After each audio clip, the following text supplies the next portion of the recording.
Today I'm responding to a viewer request to highlight my collection of Delilah Noir dolls. She's a pretty unusual doll who's halfway between a fashion doll and halfway between a ball jointed doll. She's about 16 inches tall, and if you know Ellowyne Wilde, she's pretty similar in size to her. Delilah Noir was only released between 2009 and 2012, and she's made by the Ashton Drake Galleries. In front of you, you can see the three Delilahs who are currently in my collection. The first one here is It's 10 O'Clock, and the second one, who is a vampire, is called Once Bitten, Twice Shy. Both of those dolls are from 2010 releases. The third one here, she's Steampunk Delilah, and she's from 2011. One of the things I really love about Delilah Noir is the box that she comes in. You can see here behind them the stylish boxes that each of these three dolls arrived in with me. And if you compare them with some of the other boxes that Ashton Drake dolls come from, you'll see the difference. This one here, this is a Jean box. Jean's a really popular fashion doll who's released a little bit earlier than Delilah Noir. And if you have a look at that box, it's just plain white with the Jean logo.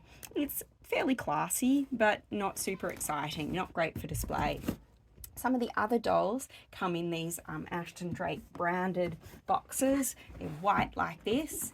You can see one of them in here, who I'll be talking about a little bit later. This box, compared with the Delilah Noir ones, if you did want to keep her in the box, you can't display her like that.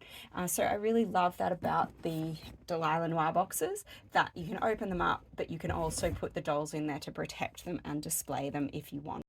The really special feature or USP of Delilah Noir is her versatility, and that's why she's halfway between a fashion doll and a ball jointed doll, who are all about customizing and versatility. And one thing that's really popular with collectors, I haven't done it, but a lot of people do, is customizing their faces.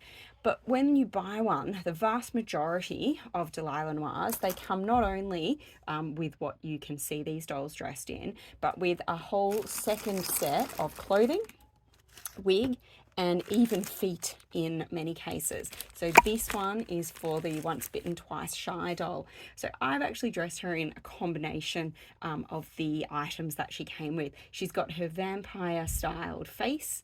She even came with a second set of eyes. I've got her vampire eyes in to match her teeth, but she also had some regular eyes. She's got the wig that makes her look, dangerous to go with the vampire idea. And she's also got these everyday clothing. So I've got her in her everyday clothes and her vampire styled head. But you can see that she's also got the cute wig that's meant to go with that everyday clothing. The vampire one just pulls off, and you can put the new wig on like that, and it gives her a whole new look. The other thing that you can do, which makes them more similar to a BJD, is that unlike most fashion dolls, even dolls that have inset eyes like Ellowyne Wilde, you can't open up the head to change the eyes. Whereas with Delilah Noir, you can open up her head, you can change her eyes, you can buy new different eyes that would match her. Then you just put the head back on, or the back of the head, and you give her back the wig that you want. And again, you can use a variety of wigs. It doesn't have to be what she came with. It's 10 o'clock. Like Once Bitten, Twice Shy also comes with two sets of clothes, two wigs. She only has one set of feet because both of her shoes are for flat feet.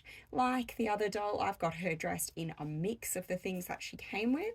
So she comes with both this sort of cute everyday wig and a more black, trendy, and I guess her darker side wig. This is that darker outfit that was designed to go with the black wig, I think. The other one came with this set of pajamas and some other cute items to go with it. She's got these little bunny slippers. Her original boots are these black ones here. I just found them a little bit annoying to get on. So I had these ones here, and one of the nice things about Delilah Noir is that she does fit quite a few other dolls' clothing. So she will fit many things that are made for mini super dolphies as well, or mini fae. These ones, they come from a Helen Kish set, and although they're a little bit oversized, I think they really suit this outfit well. The last doll that I have, the steampunk doll, she's the only one that only came with one outfit, and I think that's because, you know, it's very stylized and over the top, and there are a couple of the other dolls that only come with the one, and again, they're the ones with the more decorative costume style appearance. So I've undressed her, and I actually really love so many things about this Delilah Noir body. I think she's got quite a realistic shape, and her halfway between BJD, halfway between a jointed doll, gives her quite a lot of flexibility. So what I mean by that, you can see if I pull her apart that she is elastic in the middle, elastic at the thighs, elastic at the shoulder, and that allows her to take on some great poses that a purely jointed doll couldn't do. For example, she can actually cross her legs like that. However, the jointing at her elbows and knees does sort of hold her back from creating really fancy poses because she can't do more with her jointing than any regular jointed doll. But she can still take on some really nice poses. The feet do quite annoy me because they look like they have a joint there, but that is really only for the purpose of changing her feet to the heeled ones. She has no flexibility whatsoever, and that means that she can't really take on any poses there. If you see her leg, the foot sticks straight down. And I think that's a pity when they do have a joint not to use it. It can swivel a tiny bit, and that is all. I've just popped her beside an Ellowyne Wilde doll to show the similarities and differences between the two bodies. So you can see that visually, if Delilah was having her heel feet on, she would be pretty much identical height to Ellowyne Wilde. And although there are some differences, notably the waist is not quite as wide for Delilah, the torso is nearly identical in height and in width of the shoulders. The hips and waist are both a little bit narrower for Delilah. The other thing that's really similar is, again, if you put the heel feet on, they are nearly identical in size to Ellowyne Wilde, which means that you can change shoes if you have those between them, although the toe being spread like that does mean that her toes are a little bit wider, so she won't necessarily be able to wear all the same shoes. Even though these two dolls technically released in the same year, they are actually different versions of Delilah Noir. Once Bitten, Twice Shy slightly earlier, and she has the original Delilah Noir body, whereas It's 10 O'Clock is a slightly later release, and she has the Delilah 2 body. You can see how surprisingly different these two are. The first version, she's actually taller, and she is larger, a little bit heavier set throughout, whereas the second one is a little bit leaner, and that is going to affect what they can wear and what dolls they can share with. This one here, I'd say she's even more similar in size to Ellowyne Wilde than the second one, as you can see that the shape across the belly and across the hips that I noted was smaller on this Delilah is actually a little bit larger and a little bit closer. She also has a less well-defined bust. I don't know whether I like that or dislike that. It's just different. This one here, I have the replacement feet for her, so we can also see how that works. It is extremely difficult to pull these out. Might be easier if I heated her. Heat does generally make joints a little bit looser, but without doing that, I can still squeeze this in. It is quite difficult. I've got her heeled feet in now, and this highlights the reason why my Delilahs usually wear their flat feet. If you see the angle that her feet sit on, it is pretty unrealistic. They point forward, and that means that when she's standing up, she sort of has this lean. It also means that if you exchange shoes with someone like Ellowyne Wilde, well, then she's going to lean forward. She can't really wear those shoes correctly, and that is pretty disappointing because, as I said before, even though we've got what looks like a joint here, it has no movement. It only allows swiveling. Despite a few flaws, in particular the feet, the posing ability of the knees and elbows. There's also the fact that she doesn't come with a stand straight out of the box, which I find quite frustrating. I really think she is a fabulous doll, and nobody's really released anyone quite like her since then. She's made to be customized, and I think that's wonderful that she comes with all of those possible changes: the eyes, the hair, the feet, so many different things you can do to play with her and make her your own. But I think maybe that's why she wasn't that popular. I feel like Ashton Drake didn't quite know who their audience was, and they tried to appeal to too many people, and it's really sad that there aren't very many Delilah Noir. So I was super excited when I discovered that although there aren't any more Delilahs being produced, Ashton Drake has reused the Delilah 2 body several times to make quite a few other dolls. So far I've managed to find 2 of these. I've got Juliet, Jewel of Passion, and I've also managed to get hold of Wish, who is a fairy from the Believe collection. Now you can see with my difficulty standing these 2 up that unfortunately Ashton Drake haven't fixed the problem of the doll's feet. If you have a look, Juliet in particular, because she is wearing shoes, she really can't stand at all correctly with those wacky ankles. And I do think that's a pity, because otherwise I really love that body, and I wish that they had flat feet that made it easier for them to stand. Not so bad with Wish. She doesn't have shoes, and it doesn't create such a problem when she is standing.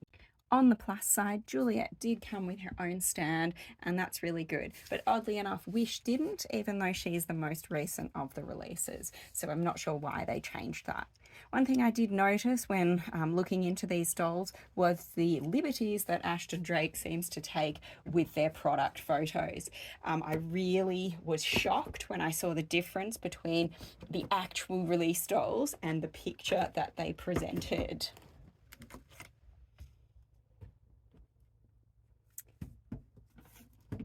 As you can see, really striking differences.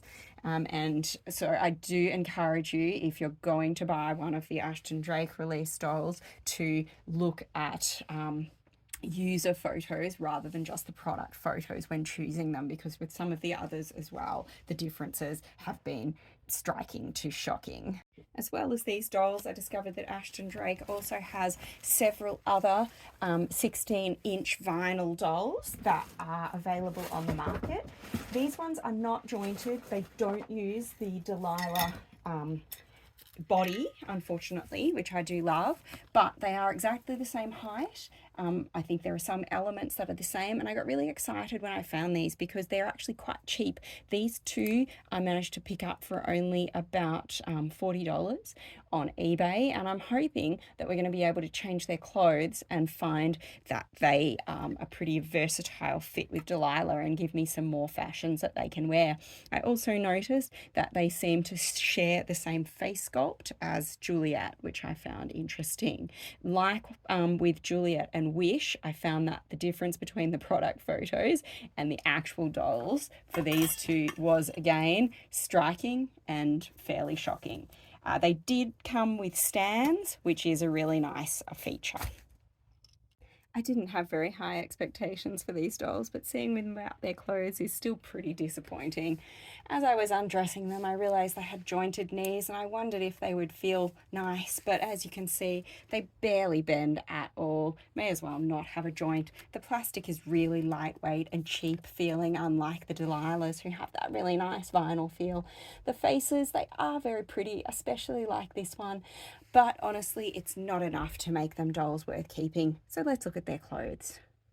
To be honest, they don't fit that well. I did have to pin both of them in at the back, but on the dolls, they look really good.